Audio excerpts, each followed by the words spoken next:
సామాన్య మానవుడు ఎంతో ఇన్సెక్యూర్ అయిపోయినారనమాట.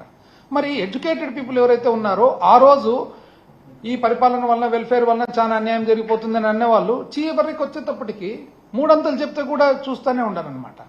అంటే వాళ్ళేమో మూడంతలు చెప్పిందని ఇప్పుడు మీరు ఖచ్చితంగా ఈ వెల్ఫేర్ అనేది కుదరదు, నేను ఓన్లీ ఇన్ఫ్రాస్ట్రక్చర్ ద్వారా, నేను శాశ్వత అభివృద్ధి ద్వారా, ఈ అదే కొత్త వర్డ్ సంపద సృష్టి ద్వారా నేను అభివృద్ధి చేస్తానంటే ఆ ఫిలాసఫీ మీద మీరు గెలిచింటే ఎలక్షన్ ఓకే. మీరు ఆ ఫిలాసఫీ చెప్పలేదే. మీరు ఫిలాసఫీ అది చెప్తే ఎలక్షన్ వచ్చేటప్పటికి ఫిలాసఫీ మార్చేస్తుంది. ఎలక్షన్ అయిపోయిన తర్వాత మళ్ళీ ఫిలాసఫీ అమలులోకి రాలేదు. 2023-24 మాకు పాలన సరిగా రాలేదంట. స్థూల ఉత్పత్తి 8.6% మాత్రమే పెరిగిందంట. 24-25 12.9% పెరుగుతుందంట. కాబట్టి తద్వారా 62,000 కోట్ల స్థూల ఉత్పత్తి రాష్ట్రానికి. ఏమన్నానండి ఇది? ఏంది అసలు?